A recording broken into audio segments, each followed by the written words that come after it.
One. Hey, everybody, this is Hannibal.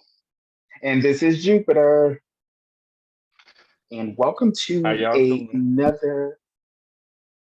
So we just doing wardrobe changes in the middle of our intro today. Well, I mean, Yeah. the My A is a glasses little look crooked. lopsided. My glasses feel a little lopsided today. I think it's the Well, light. They're I fine. think it's whatever's in your glass. It's the light. Oh, what is in my glass? Actually, I am doing a deep, bold red today. Ooh, Mmm. Mmm. nice, refreshing, Yes. Ah, yes. refreshing. It's Mm. like mother's milk. So Mhm. today we are going to be talking about ageism in the gay community. Now, I know that's a mouthful, but this is really kind of a topic that is near and dear to my heart as I am currently a middle-aged gay man. Uh, this is something that I have been looking forward to in a sense, but also still trying to figure out how to navigate through it. You a little young whippersnapper, so some of these things don't always really apply to you. And the younger, I'm a yeah, 27. your little A little, PYT, a and for little 10 to you, 27. little tenderoni. Okay, I get it. So, but the tenderoni, you may not know or understand some of these things that are going on. But like I said, being in this midlife cycle or stage of my life has been a bit challenging. Gotcha. Do So, what you? is challenging to you? What is challenging to you about growing older in this life? One of the things I think about when as I grow old in this life, and it's because of the images that we constantly see through social media, is that being like midlife and an older gay man, we are not celebrated.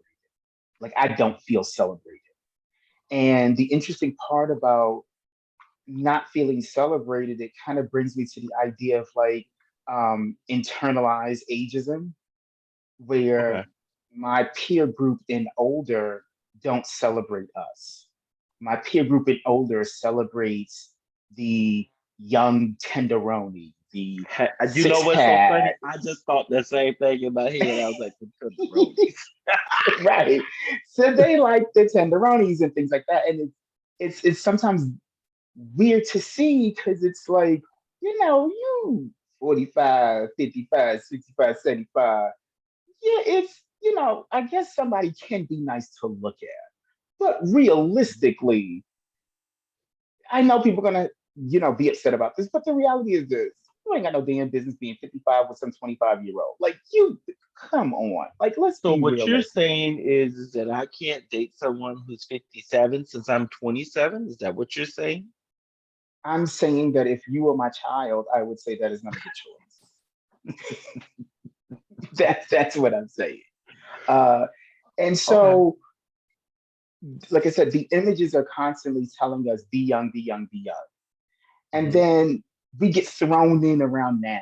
It's like Christmas. You could be a sexy Santa, or he fine for somebody old, or for his age, he held up right. And those terms Those remind me of turns to how get people these hands. Those turns to the, get the, these hands. right, they can get this work, but those Hmm. terms also remind me of how I feel like people are mean uh, with big people. Like he cute for a big guy, but well, goddamn, like why does it have to be a disclaimer? Like Or just go if he ahead and wasn't a insult me directly. Don't try to right, so compliment it me was and get basically insult. saying, you know what, if he wasn't a big guy, he'd be regular, but for a big guy, he cute. So it's the same for us, If he was 25, he would just be like the rest of us, but for 55, he fine for 55, So like I said, not feeling celebrated from my age group is something that I can say I struggle with in trying to understand where do I stand. So in my age group, which I'm 27 plus some years, don't you drink on me. So in my age group, the 40 plus age group, I kind of feel the same way. Like as I approach 40, I had all these like things I was gonna have in my life. Check, gonna be in a relationship. Check, gonna have a nice house.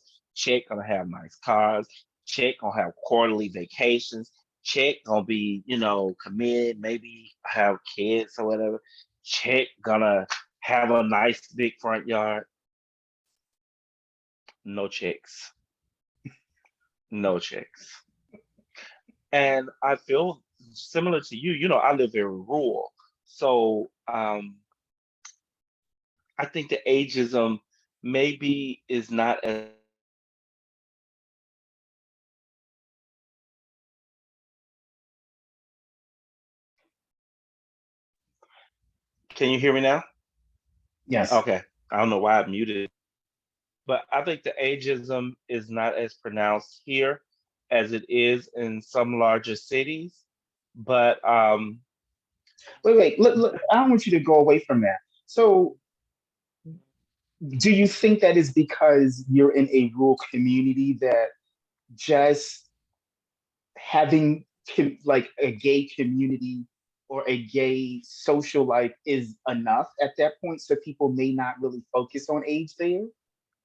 right. I think people, so you have that group. There's this younger group, right? That's really coming out, and they're Mhm. coming from everywhere. Like every time you pull a shopping cart out at the grocery store, there's one there.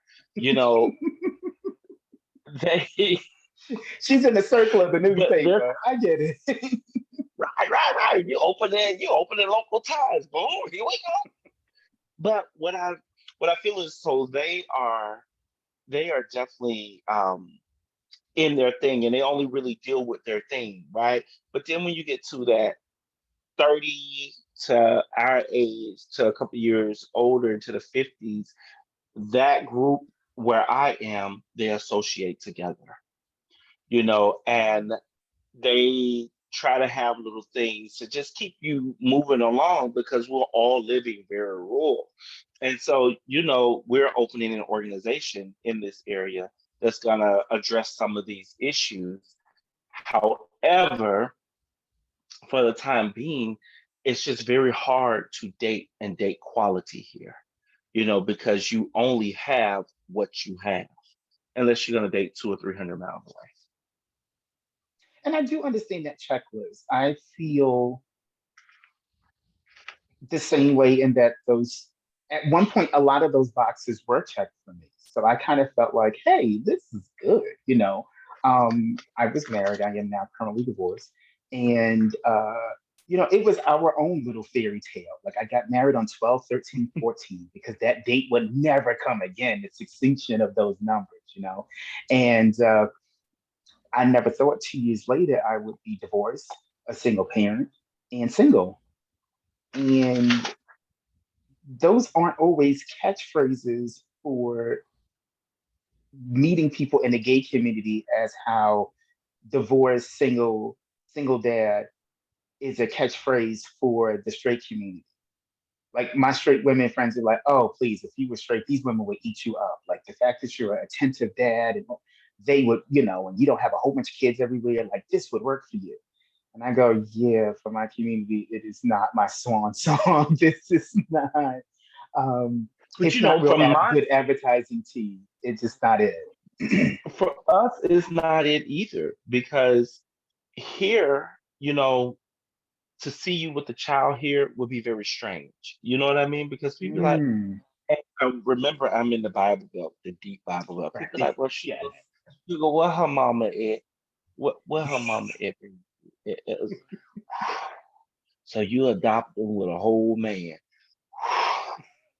Well, come on down to the local Baptist church. We're gonna dunk you 2 or 3 times and you catch the Holy Ghost, and then you could keep raising. We got old Keisha over there. She ain't had no husband either.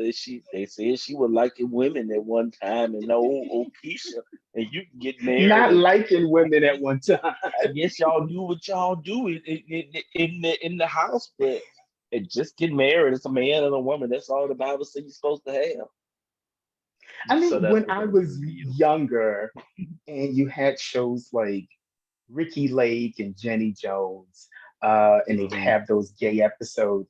I remember watching them thinking to myself, well, if lesbians want to act like men and gay guys want to act real effeminate like women, why don't they just get married and nobody would never know?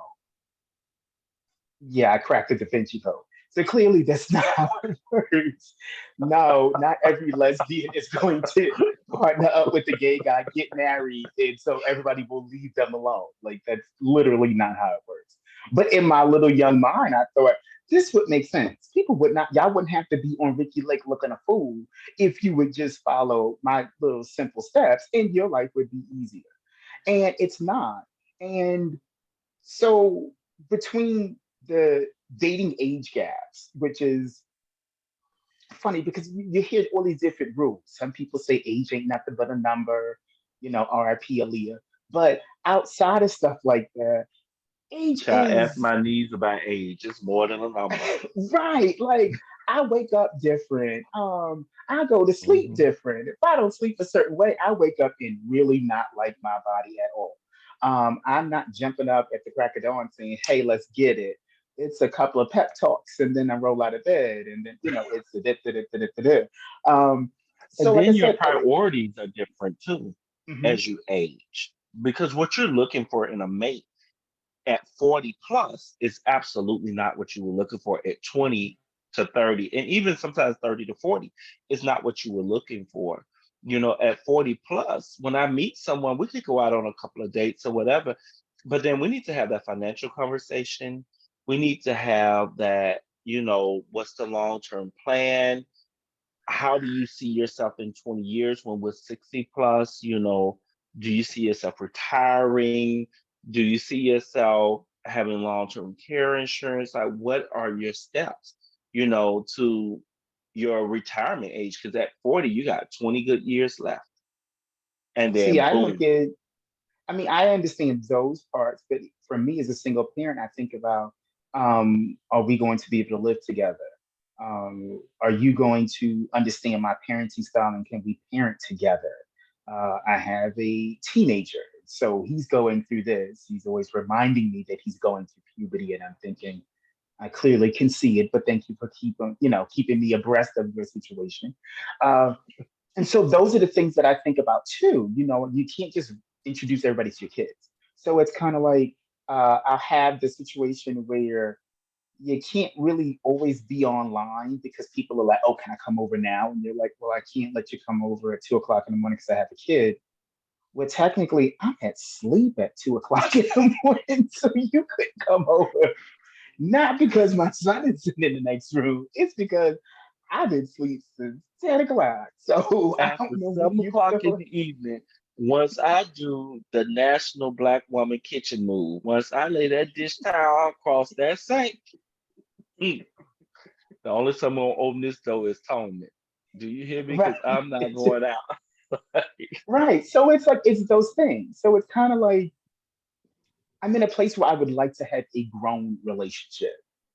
Saying like Right, there was right. a comedian that talked about, he was like, I'm in a grown relationship now, to the point of we both got our own glass of water next to us on at the bed table, and so you understand what I'm saying. So Because I I'm got ready two. for that. Right. So I'm ready for that grown relationship. Like I have two nightstands. I get it that everybody's home is different and how they do things, but I remember being younger and not having a whole bunch of furniture, and I only had like one nightstand. And then remember somebody telling me, it's not good feng shui. You need to have two nightstands because you're going to invite somebody into your home because when they come visit you, they think they can stay because it's a place for their stuff. Then I have my mother in my ear saying, they ain't paying no rent. They can't leave nothing but a toothpaste and a t-shirt in your house. So, you have those types of They things can't even leave going that in on. mind. They can't Right. leave But that if in we're mind. talking about those grown man relationships and they're in their 40s and 50s, this person should be established with a home. So who's going to live where? Who's giving up their place? Who's selling whose furniture? Or how do we consolidate? Uh, those things all come into place, but the dating age gap is very difficult as well. Because if Hmm. we say, oh, you can go plus minus 5 years of your current age, or plus minus 10 years, I can't see myself with somebody 35 I can't because either.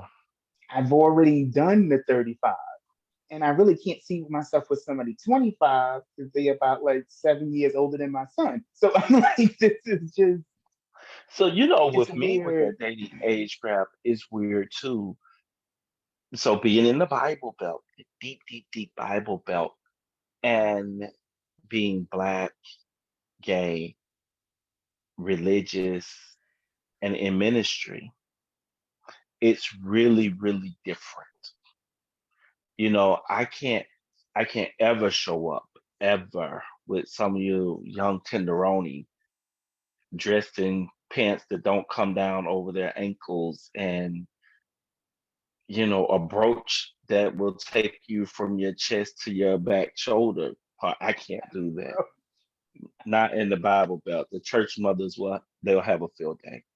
You know, And I it's can't do that. And understandable. it's not about looks. It's not about looks, but it's about maturity at that point. Because a Mhm. mature person coming in will understand that you come in humble and you come in peaceful. Mhm. Because in the Bible Belt, it's already shaky grounds, but you come in peaceful and you come in humble. So I couldn't see myself with anyone, definitely not under 35. And they would have to really be like mind blowing. You know what I mean? And, Like the it rea- just have to be and mind there are blowing. some of those relationships that do work. It's just that from my experience, and I've said this before and I'll say it again, I've been in this business a long time. And when I've seen the 54s and the 22s and the 61s and the 34s, it didn't last. Or the It was 19s and the amazing. 55s. It just didn't last. And it was always, oh, I let him hold my car to go out because I don't want to go out with his friends. Or when we do go out, I never go out with his friends. He only goes out with mine. And, I got to pick him up at 2 o'clock in the morning because he got a DUI. Like, those are the things I don't even want to have to do with my own child. So I definitely don't want to do with a grown person who is somebody else's child. Uh, and so you say to yourself, how do I stay attractive or relevant to other 40-year-olds when those other 40-year-olds are looking for somebody 20 some, 10 to 20 plus younger than them? And so that's where that whole internalized ageism comes in. It makes people depressed. They have these midlife crises where you see them dressing like these 20-year-olds trying to go out to the club and you're like, what is your old ass doing in them damn clothes? Like, I go change can't your hear you, shirt. Leonard. Like, I can't hear. hello. Okay, I can hear you now. Okay. So you say to yourself, like, age appropriate is a big thing. And when you're talking about being in the deep south, there's a lot of things that you guys seem to say are appropriate or not appropriate in this space. And y'all are very clear about that.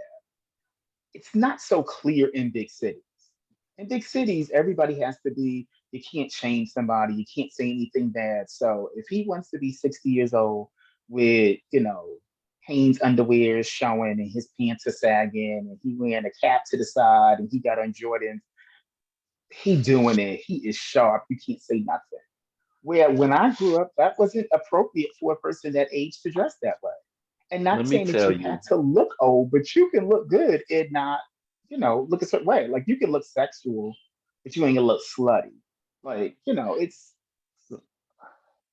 I was talking to someone when I was like 20, 21, right? And they were like 47, 48. And I'll never forget, you know how you have like house mothers? So the house mother was like, "You're talking to this old bag. Don't you ever speak to me. Matter of fact, you give me his number." House mother called. House mother read from the floor to the door. Never received a call again. Never. what did she And call him and back say, then, hello, can I speak to an old bag? Like, what did she say? no, she called him and she was like, "Hello, man, speak to such and such." Yeah, this is Maurice's mother. I was like, "Oof." And she was like, "You can't be talking to somebody. This is a minor to you." And I'm like, "Well, I'm over 18.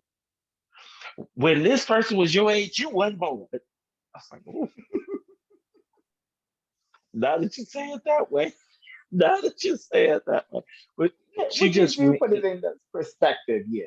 she just went in and in and in. And I'm like we've only met once or twice. I got a nice citizen watch out of this. Like I've only met once or twice. It's a beautiful gold Echo Drive watch. Oh my And God. she I said, can't believe you and you said can continue to enjoy that watch. She's just not getting nothing else. no. What Right. she said was you need to take that watch down to the pawn shop and pawn it because you know your car note is due coming soon. Good advice. Oh, so true. But Right. the thing is, because you'll hear things like, "Oh, people my age, they act old. Or people my age can't do it." But to me, it's like, but you're that age too. Mm-hmm. So we're not gonna sit here and act like you are the most fit and most put together 60-year-old in the world that nobody in their 20s, 30s, and 40s is good, so you got to get a 19-year-old boyfriend. Like, that's just not realistic. At It's all. just really not, And sometimes when you think about what we will talk about or what our conversations will be, I mean, I talked to 20 something year olds who had master's degrees, and I'm just like, we are in two different places. We're just in two different places. Like, I don't want to go there, and you can't get here fast enough. Like, it's just one of the two. It just can't happen.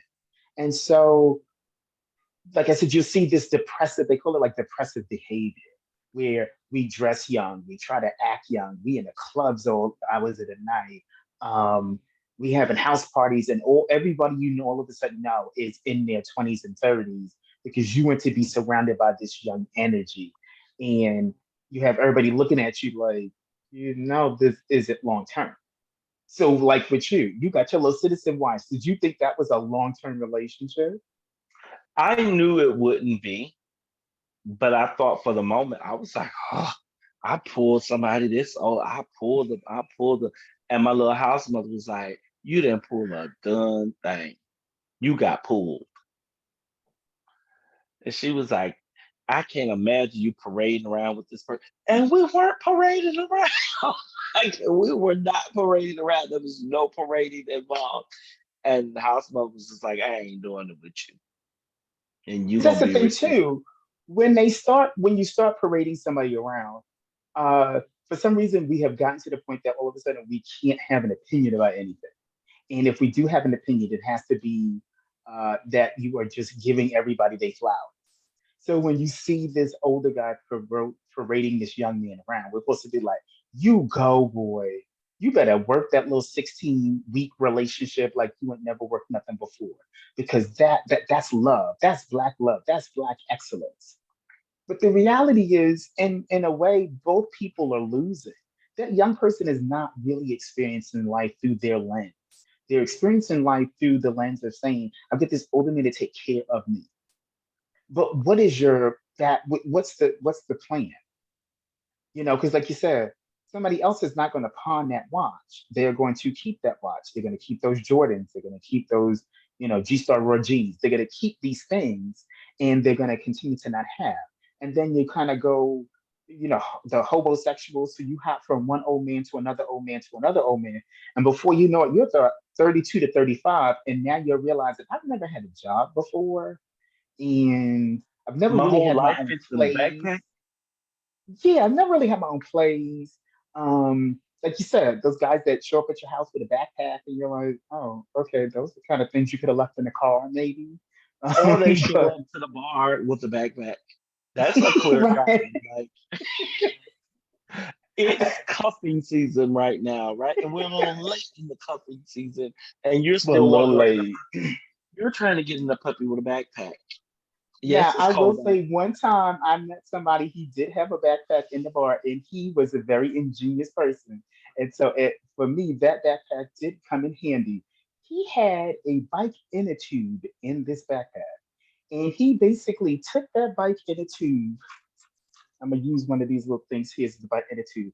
He took that bike inner tube and wrapped both of those pieces around his ankles and this piece around his head, behind his head. I was like, that's a really ingenious. He's like, he made a sling with a bike and a tube. I was just hands down.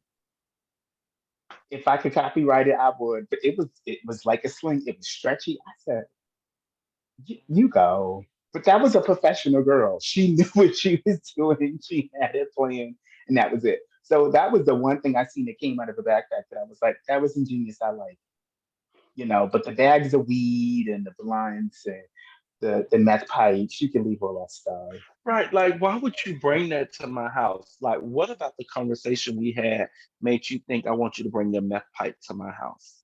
Well, explain that to Well, me. And I used I'll to tell explain people, something to tell you. me. Mhm. Tell you what, I used to tell people, tell me what you saw in me that made you decide, let me throw my meth pipe into my bag and a little meth to head and over I'm to gonna Hannibal's house. I'm gonna Because explain when to we get you. over to Hannibal's I house, we're can gonna ha- be I'm gonna explain to you because mm, there are a lot of instances where people are like, I won't do it, but I'm okay if you do it. So in a sense, no, I don't I'm really not. want to talk to you about that. But if I spark my crack pipe in front of you, then I can You're see a going to hard prison. no. I can see a hard no, and then I'm like, okay, he don't want that. I'll put that back in my bag. So I can see how that would happen in some people. No, because you know what? I've worked in different facets of law enforcement, and I Mhm. have no problem saying, you know what?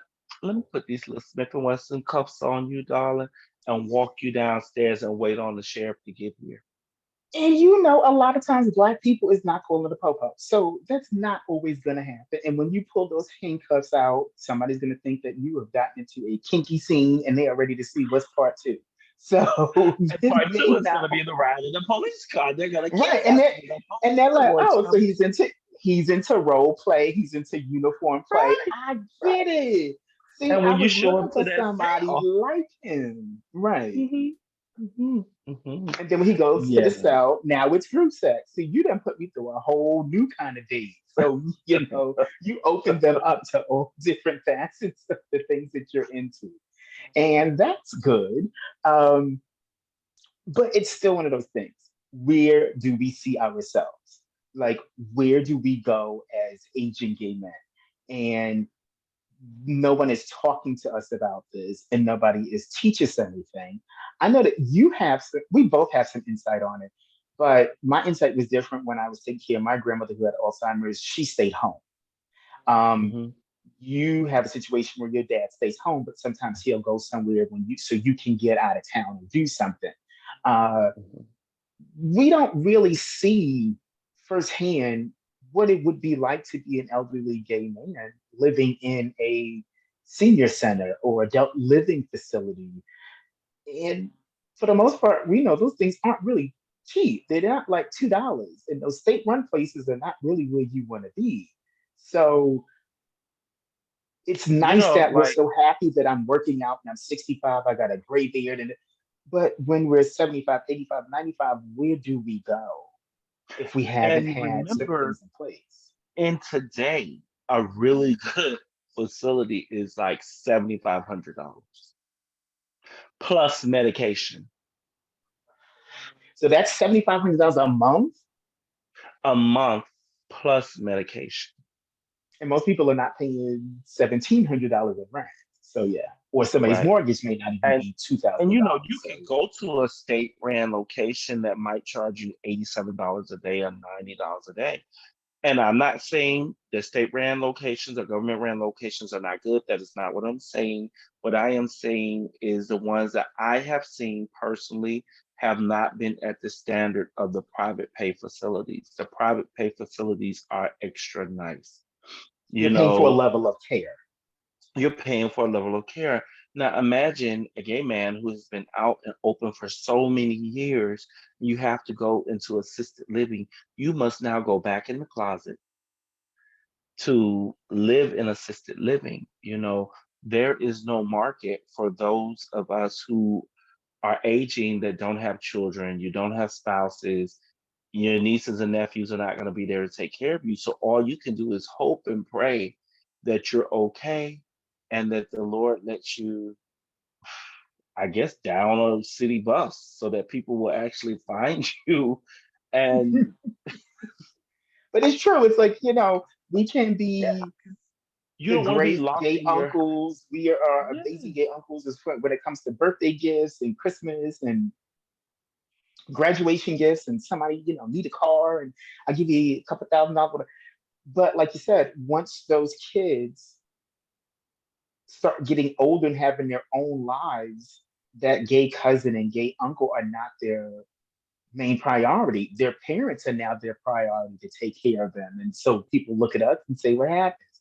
I mean, my son can meet a woman and she decides she don't like me, and he let her move her all the way across the country. And so I never see him. And then I end up somewhere where I got bed sores and nobody cares. Like, so exactly. these conversations I feel like are important because they do strike you as the present.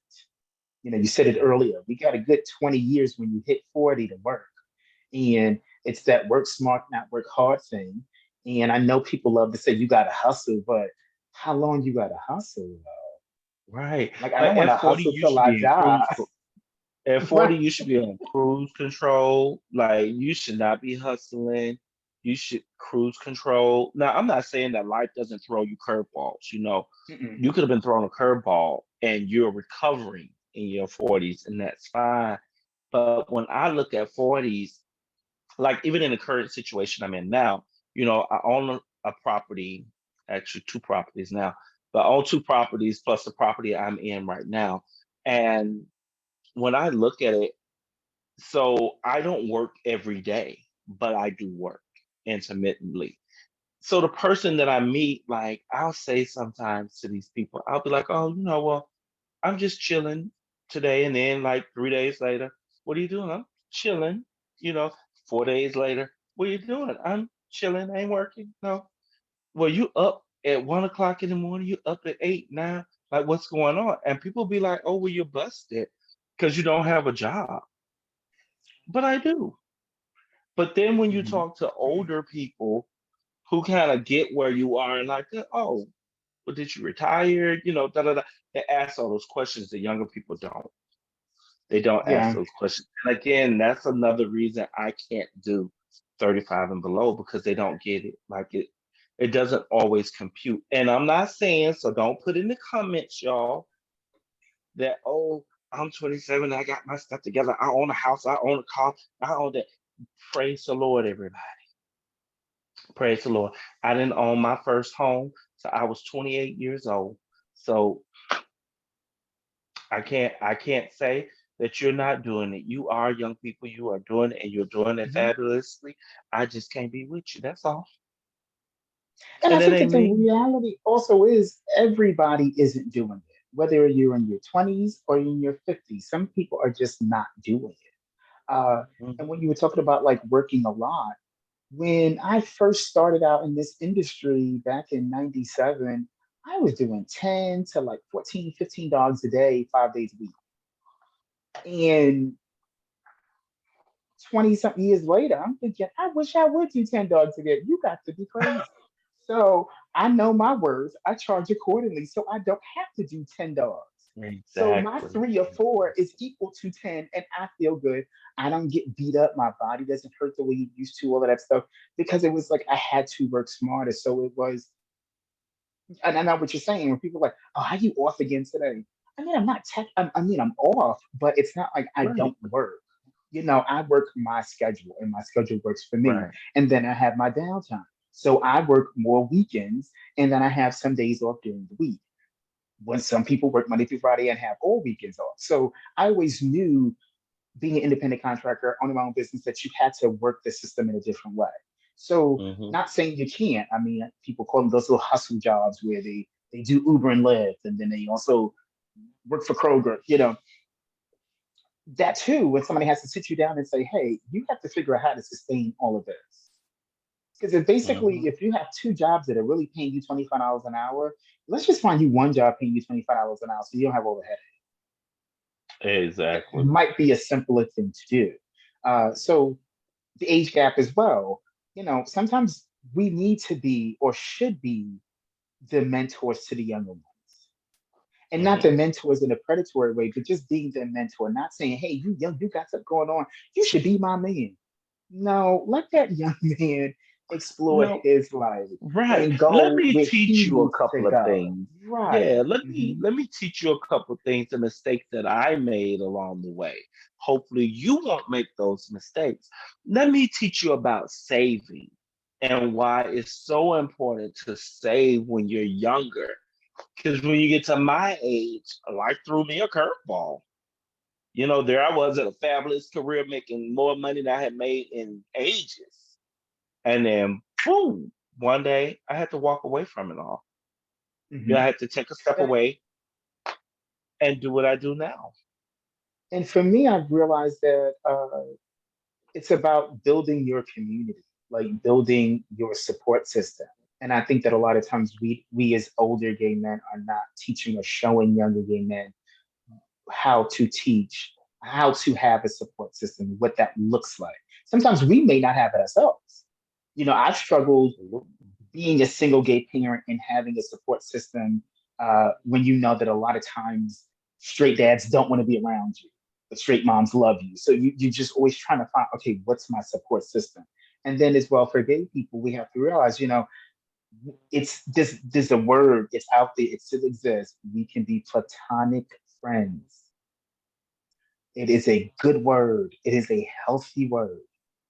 And every friendship I have does not have to be an ex. It does not have to be a side piece that I had. It doesn't have to be a jump off.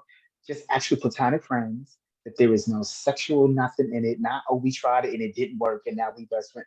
No, platonic friends that I didn't sleep with your ex and now we friends. None of that because we went bust the wind out that that's called. None of those things. Just finding your network, which is important as Absolutely. well as we get older. And I think it's something to teach the younger gay, kids that are out there to say, hey, this is how this looks. A particular bar that we frequent when we are down on the Gulf Coast. I guess that's as discreet as I can put it, right? And so, there's a particular bartender that I'm always very friendly to. Very, very, very, very friendly to because this is a young kid, right? This is a young kid who's like Mhm. 22, 23 years old. And so the other bartender, the one that kept making the West Alabamas for me and telling me I couldn't have them, Yeah. that bartender said to me, "Oh, your friend's not here, your boo's not here. Y'all need to go ahead and date." And I said, no, I'm being friendly to this person and nice to them because at my Mhm. age, that is a child, Right. and there is nothing that that person could do for me, at that age. Like, I think they're absolutely gorgeous. I think they're a great person. They have an awesome personality, and nothing we could do with each other at that age. Because when I'm 60, you're going to be 38, I believe, whatever it is. You'll be somewhere. Right. You'll be a And there's number. certain, yeah, and then it's like there's grown people sex and there's grown people conversations and Yeah. those things that you can't have when you're 25.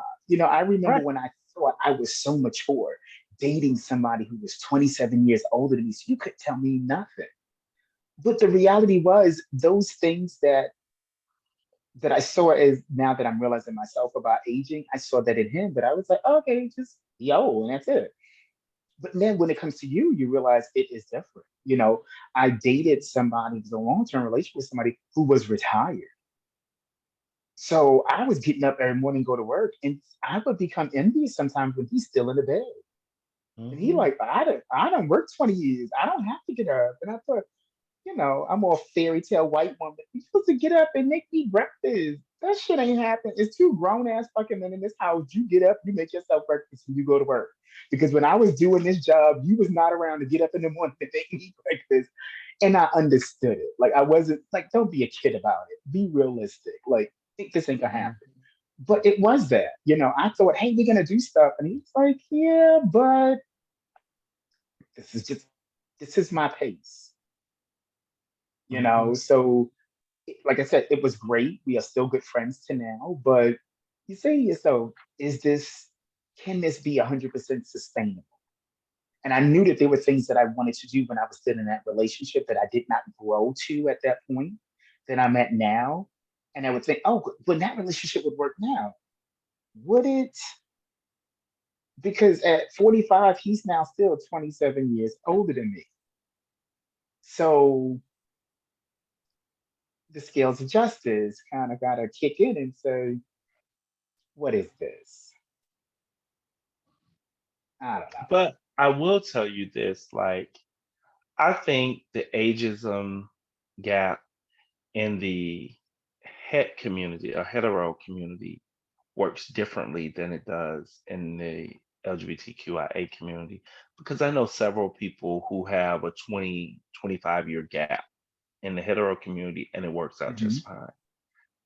It works out absolutely fine. But on our side of the spectrum, it's like, oh, well, no, I'm not gonna be with you because I need my phone bill paid and my mama phone bill paid, and I need you to pay them for us. No, And I think or also in the heterosexual community, those relationships, I think they're kind of always thrown in your face in a sense, where it's just like, yes, Otis, he always got a young woman with him. He always got some young girl. So we just grew up knowing that that's what that was. I had uncles like that, like always had a young woman, and that was just the storyline. So I guess for us it's different because I guess we don't realize when we've gotten older, and then you realize, oh, guess what? I'm not 25 years old anymore. I'm 55. Wait a minute, how do I do this? Because for some mm. reason, 55-year-olds don't want to date other 55-year-olds. I don't know why. It's so weird though. It's so weird. It's so weird, and I think it's because. So I think in the city that you currently live in, part of that reason is that everybody's always looking for the next best thing. They're always looking for the next best thing. And even when I lived there, I felt the same way. Like, oh my God, I might talk to you for 2 or 3 weeks, but oh, look at what just caught my eye over here. Let me see if I can talk to them and go slow with you over here to see what this gonna work. It's oh my God.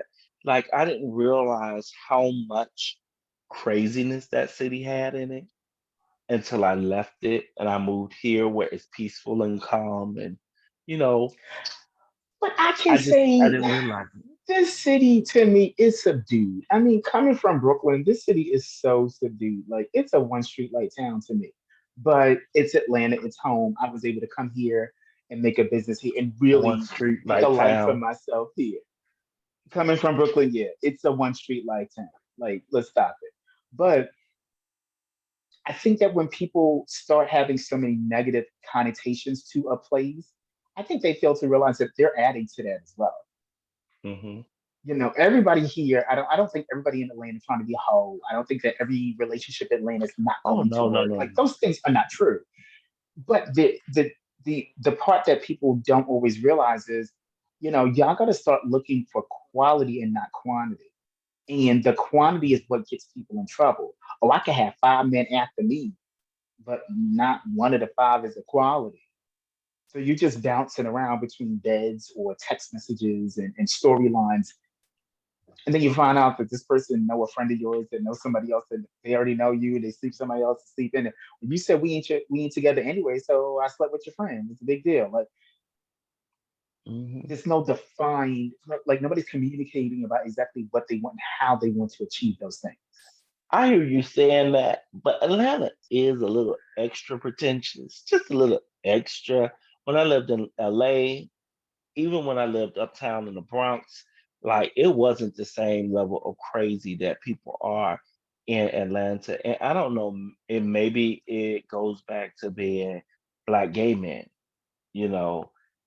Yeah, I think I there is just a don't know. It just seems a flashiness. little Yeah, there can be a it's bit a of a little more pretentiousness. Yeah. pretentious. Yeah.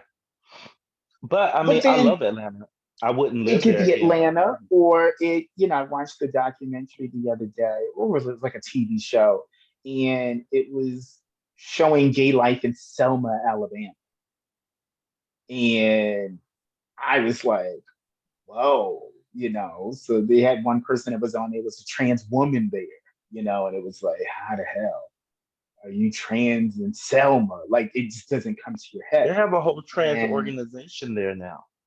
right, they do. And Mhm. so, and that was a part of the show. But one of the things that I thought was interesting was one of the cast was talking about how he felt bad that um, the women in the organization that were there were talking about, during the riots and being beaten by the cops and all this other stuff. Like he said that you can have this victim mentality where you feel like I couldn't do anything. And it feels bad that these people had to go through this so that I could have this. And Mhm. sometimes I don't think that as a gay community, we look at the things that our forefathers in the gay community had to go through so that we can walk around with lashes and makeup and bags in the streets, where before they couldn't even do it with, pinstripe suits, looking like everybody else. So it's kind of like, I yeah, we told have you. to pay homage, but we have to understand we all got to do this because of somebody else. Right. And I feel that a lot of times people don't pay that due respect to the older people in the community. Whenever I see someone who is 60 or 70 years old in the community, I want to talk to them. Like, how did you survive? You know what I mean? Like, Hmm. how did you make it to this point in life? Because there's some knowledge that you need to share with me. You have a story that needs to be told, and I always want to get that measure of respect from them. And when I see younger kids like dismiss them or something, no, because you gotta hope to get there one day. And I mean Yeah, hope because you to can get feel there. invisible. You can feel very invisible. Hmm. But like you said, that wanting to shake the hand of that person that was there, dealing with people who were like oppressed just from the onset. Like Hmm. that was it. So I understand what it was like to be gay in the 90s. I definitely don't not can imagine what it was like to be gay in the 30s. It Oh just no. would just couldn't even make sense to me. But then you think about how activism gets us there. So, like you said, meeting that older person and saying, "Hey, I want to shake your hand and talk to you," because those were the ones, they were in the streets, they were protesting, they were writing letters, they were doing these things to help make change. And sometimes I was young at one time and was very flippant about that generation, just thinking, oh, no, he ain't trying to talk to me. Why would he think? Sometimes it's not that. Sometimes they just want to say, slow down a little bit. It's not all of that. Come And to work somewhere else. sometimes, and just as an older person, you just want to say, "Hey, that's a nice outfit." I ain't trying to hit Hmm. on you. Me and you don't even drink the same level of liquor. Hmm. Like, I'm just complimenting this little velour you got on today. And the outfit looks nice. He That's said, I'm it. just saying something. Don't I'm take just saying nice. anything else out of this. And you know me, I'd be like, I'm just saying something nice about your little flamboyant sweatsuit. That's all I'm saying. Something nice about your Piece of flame advice. retardant sweatsuit. Piece of advice. Don't stand under the heat lamp. Back in the day, we had windbreakers. If your suit you wearing is Yes. made from similar fabrics. Yeah, Yeah. so uh, And I would get to I that just point where I'm gonna be wearing my little windbreakers and easy tearaway pants as I age because I just want to be let me tell comfortable. you, since I've been back in the South, you see my dressing has completely gone down. Like I don't even dress no more. But my Anyway, question to you is this, hmm because I feel like we have two different perspectives. Even though you lived in New York at one time, you are still extremely southern. And I always sometimes make fun of you about how extremely southern you southern. are. Yeah, you're so southern and you're younger than me because you're like so southern. Um, but the reality is it's a very common thing. Like it's a Mhm, common walk. It is. mhm. As much as you want it to be so different, and I know I struggled in Jackson, Mississippi, and I have a renewed vengeance to go back to Jackson and not struggle. I feel like you're going through Lord. that now. You've lived other places and you're back in your hometown and you're Yes. seeing your hometown from a different lens. And I'm seeing my hometown with key people not in it. Growing up in my hometown, my mother was alive, and Mhm. so my mother was extremely friendly. Now my mother she would throw hands if needed, but You she get was this word. You extremely get this word. friendly. She was extremely friendly and very, very religious, very, very religious. Um, However, when I look at like some of the ways I've been treated here, like I said, when you're black, gay, and in ministry, some of the ways I've been treated here, I'm like, where am I? Because growing up here for me, I was met with so much love. I saw my mother love on all types of people, Oh, this is such and such. There was no barrier to your love for a person. You may not understand where that person is coming from. You may not understand what that person, is going through or how they live, but what you do know is that you have been charged to love them. And so to me, living out here, it's really weird. And being that there's nowhere for you to go. You know, if I wanted to just go and say have a quick cocktail or go and have dinner, I knew that I could go to a black gate owned restaurant or a black gate owned club and put my money back in the community there. I can't even really find a black business in the deep south to put my money in the way I want to. On So if I am Sundays, a so if so I'm so 45 in a relationship with my partner, he is plus minus 45, say 5 years. hmm Where are we to go for a Sunday dinner? What does our so date night look like my little rural in the town South? is my little rural town is Demopolis. So if we're going on a date night, we've got to drive an hour away from here because there ain't nothing we can do here for a date night. So we've got to So you either need a go road trip. And so right. so this is when I gotta pack that book that you was talking about earlier. We both going to be hobosexuals. So like I mean, we have one restaurant here that's a sit down restaurant, but a gay couple would not be welcomed. It wouldn't be a welcoming setting. So even if we Um, were not, so I'm just saying this is just too plain Jane, just the way you and I dress. If this is a hypothetical, if you and I are a couple and we went to a restaurant, maybe not the fuzzy peach t-shirt, but went into a restaurant with baseball caps on and t-shirts and we were not holding hands or nothing, we still would not feel welcome in that restaurant. you would feel welcomed, but people would still stare. Does Mm, that make sense? Like okay. people stare at you, they'd be like, and so me, when I first moved back here from Atlanta, I'm like, what you looking at? Nothing. I thought. So it makes You sense to know, drive an hour away, not to have yes. that energy. I'd Right, rather because spend my money and not have that energy somewhere else. I get you. yeah. And if you do get that energy somewhere else, you're in a you're in a more populated location. So people are not going to stare as hard. They may stare, but they're not going to stare as hard. Kind of like when we went out to Longhorns or whatever the steak place was. And Longhorns, Right. don't you We yes. sue me? Don't you sue Yes. me? Because I ain't got no coin. I ain't got no coin. I can give y'all a cow. That's about all we can do. I can give y'all a cow.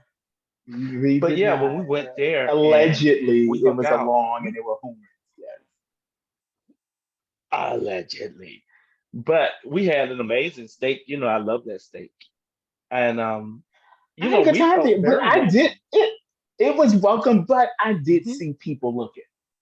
It Right, was almost right. as if like like I said, being from New York, you can go everywhere. So it didn't really bother me, but I did notice that it was like, this is an issue for y'all? Like, it's a big deal. Like, we're literally not doing anything but laughing, eating, and talking. Um, the waitress, I As the realized rest of that the she, restaurant was.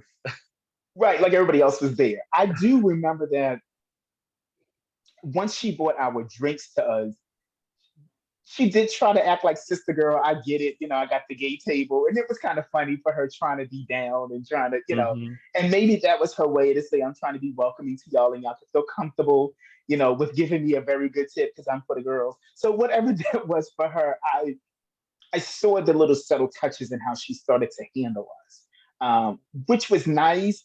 But I don't always feel like you need to kind of shout out and act like, oh yeah, maybe I don't need that. Maybe some people do. It's fine to feel comfortable at a restaurant.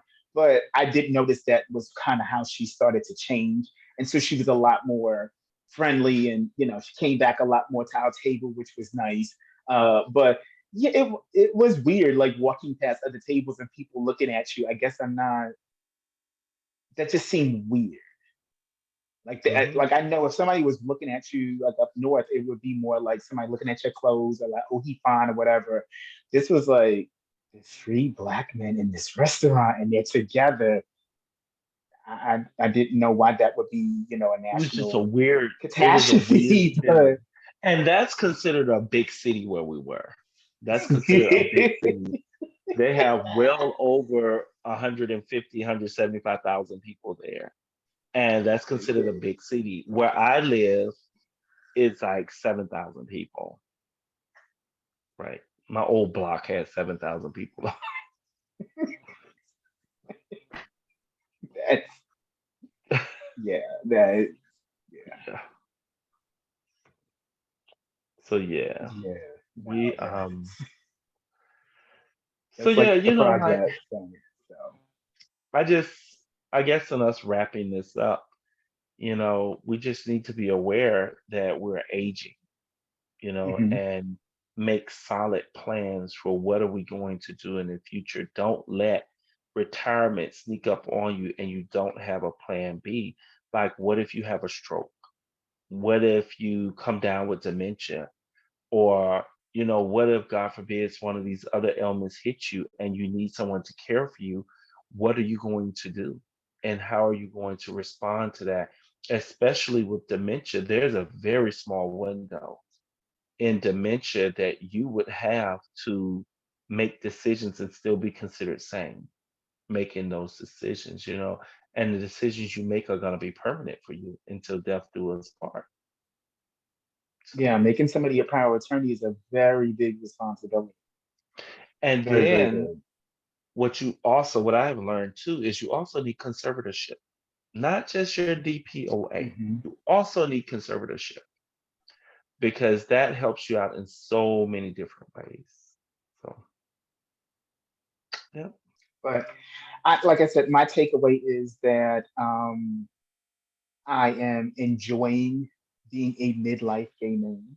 And I that's just want nice. us all in this age group and older to celebrate each other more.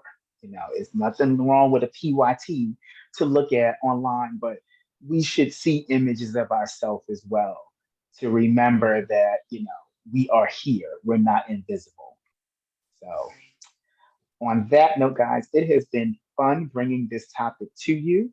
I would like to thank my host, Hannibal, for being And I would present like for to this. thank I my know he host, is much, Jupiter. thank you.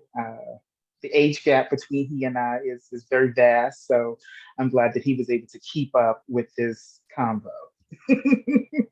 Thank you, guys. Have a good evening. Good evening. Bye bye.